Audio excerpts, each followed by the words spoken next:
Et tu vois, toute la liste des gens, Fanny Ardant, D'accord. Irène Jacob. Ah bah, elle est vraiment spécialisée.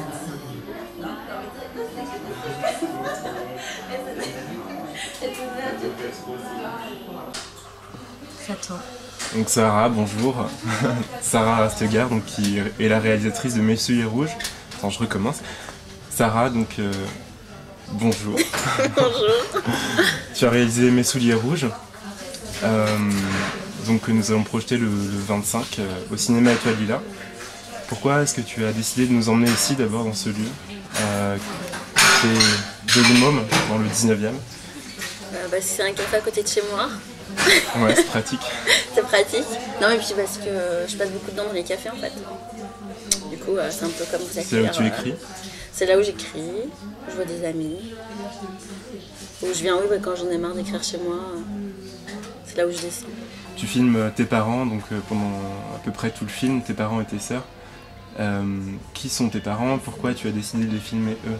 Pourquoi ce choix de sujet en fait? C'était pas eux au départ en fait. Donc ce film c'est assez marrant.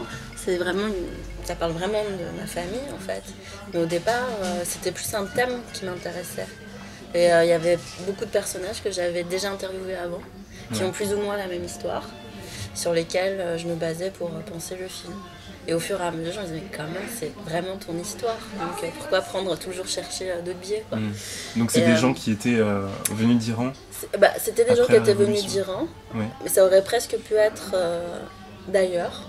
Mais ce qui m'intéressait, c'était cette conjoncture comme ça, qui se passe entre les destins individuels et la grande histoire. Donc beaucoup d'Iran, parce que je connaissais pas mal de gens qui avaient dû fuir les frontières. C'est vraiment cette histoire et qui venaient refaire leur vie, et après c'est tous les autres problèmes du quotidien qui sont posés. C'est vraiment cette histoire de qu'est-ce que signifie de naître quelque part. Enfin, tu vois, cette question entre le hasard et les destinées, les trajectoires de vie. Quand est-ce qu'on fait des choix? La révolution, c'est un choix. Qu'est-ce qui a été le déclic pour que tu te dises non, en fait, finalement, je vais retourner vers de l'intime, vers quelque chose qui se rapporte aussi concrètement à moi? En fait, je pense, au fond, je voulais faire un film avec mes parents et raconter leur histoire. Mais souvent, moi en tout cas, je prends toujours des chemins détournés au départ. Ouais. Mais toujours. Là même le film là que j'écris, c'est pareil. Ils se sont laissés filmer comme ça, sans souci? Non, et puis ça a mis du temps. Après je me suis dit tiens, mais c'est sur eux. Alors sans le dire directement, j'ai commencé à faire des petits repérages aussi. Alors j'ai commencé à filmer, enregistrer les interviews qu'il y a, les scènes où ils parlent. C'est d'abord énormément d'interviews en fait. J'ai enregistré toute leur histoire, toute leur trajectoire de vie personnelle de l'un et de l'autre, de l'enfance jusqu'aux premiers prémices de l'engagement politique, les influences dans la famille, toutes les premières envies de révolte, tout ça jusqu'à maintenant. Et après j'ai tout retapé sur papier, et ça fait genre 250 pages juste d'interviews. Mais je disais pas que je voulais vraiment faire un peu comme ça. Puis je filmais, et puis je les emmenais à l'extérieur, on faisait plein de plans. C'est drôle aussi parce que en fait, tu as commencé très tôt à filmer tes parents, ta famille. Il y a un plan dans le film où tu filmes et tu dis vous êtes beaux, vous êtes mignons tous les deux. Je sais pas quel âge tu avais à ce point-là. Donc c'est marrant parce qu'en fait c'était évident qu'il fallait que tu... Non mais ce plan-là, où je filme mes parents en fait depuis que j'ai 13 ans. Même avant en fait j'ai des images avec les H8, alors c'est pareil, c'était les caméras circulaient, alors c'était les Super 8 de mon père avec lesquels je filmais, c'était le Super 8 avec lequel lui filmait son père. Et comme c'était après l'époque de la vidéo, ils avaient une H8, moi je filmais tout en H8, alors je filmais mes amis, enfin j'ai plein de choses de à peu près 11-12 ans quoi, jusqu'à maintenant où je filme encore tout le temps autour de moi avec des appareils photo et tout. Tu continues là de je continue. Alors je le fais beaucoup moins maintenant. C'est des phases en fait, par rapport à des projets particuliers, je me concentre et tout ça. Et surtout en fait à un moment j'ai eu peur parce que j'ai des tonnes d'archives donc j'ai toujours rien fait quoi. Et ça m'a j'ai arrêté un peu de filmer. Qu'est-ce que ça signifie finalement l'acte de filmer ton quotidien comme ça? C'est la question de la mémoire, de laisser une trace aussi. Mais ça c'est très étonnant parce que tu vois déjà de me rendre compte que c'est un film sur ma famille et que j'allais finalement filmer mes parents, ça a mis du temps. Cette image dans le film où à l'évidence en fait c'est une image où je suis en train déjà de les filmer à l'âge de 13-14 ans, c'est une image qui est venue dans le montage. mais après 1 an et demi de montage. C'était genre la dernière image qui est venue en disant ah quand même ça parle de ça en fait le film aussi. Ouais. C'est drôle les chemins de création quoi. En fait ça en continue. C'est ça, c'est sans cesse en fait. Alors tu vois ça a duré presque 2 ans, 1 an et demi de montage. Entre autres parce que tu sais c'est comme t'as eu du mal à donner Final Cut. Non c'est l'acte tu sais de comme de réminiscence. Ouais. C'est un peu platonicienne là, c'est-à-dire tu arrives parce que tu cherches quelque chose parce que tu sais finalement ce que tu cherches. Donc on ne fait que naître pour découvrir ce qu'on sait déjà. Alors là c'est pareil, c'est-à-dire que je monte sans savoir, en sachant que c'est pas ça, que c'est pas fini, qu'il y a quelque chose qui manque alors que j'arrêtais pas de faire voir. Pendant 1 an et demi, je veux dire, mais non mais c'est très bien là, le film il est fini, j'en ai eu des tonnes, tu vois. Mais non, alors tu sais pas trop pourquoi, mais tu cherches à l'intérieur du travail même.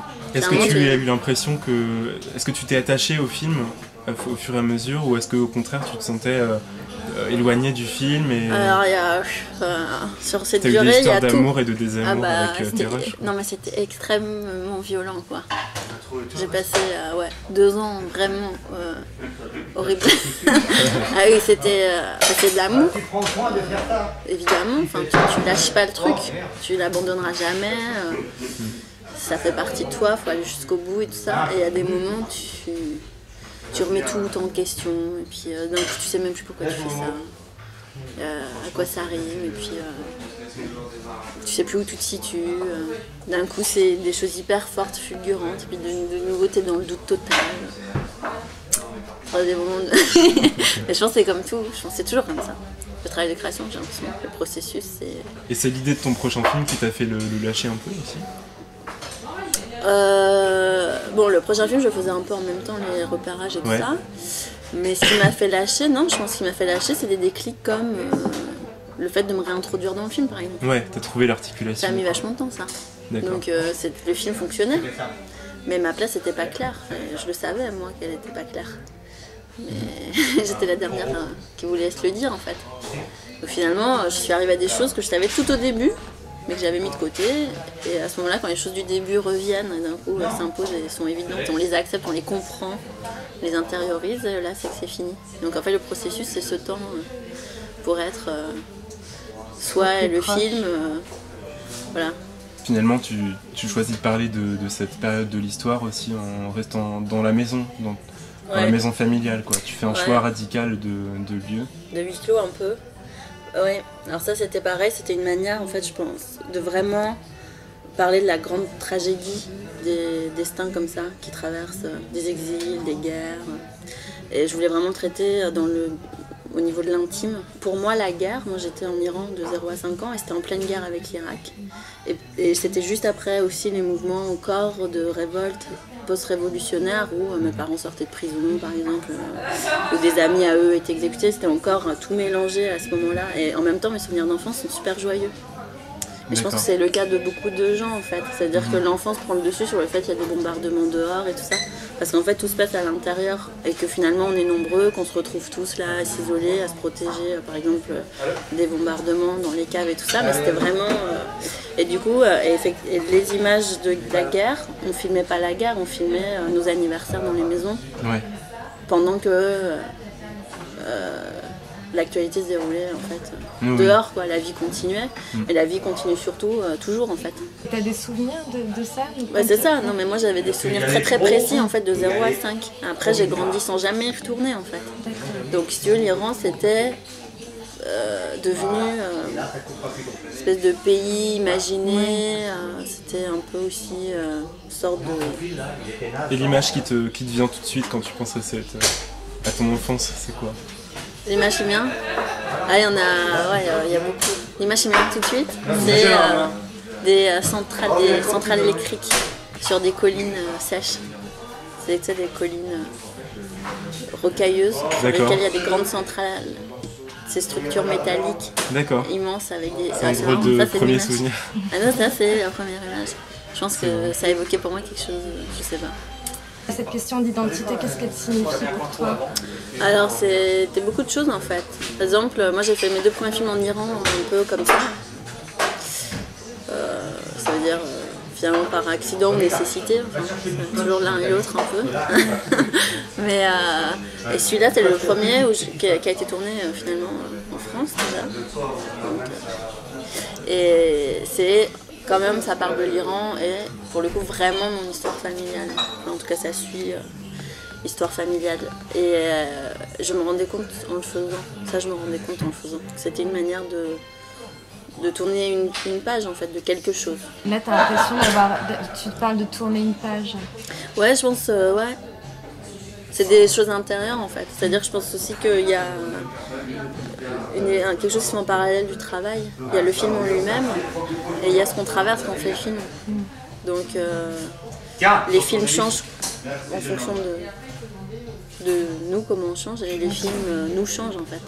Beaucoup. C'est énorme. Avec ce film, c'était vraiment très très clair. سرنوشت من کیستم؟ من چیستم؟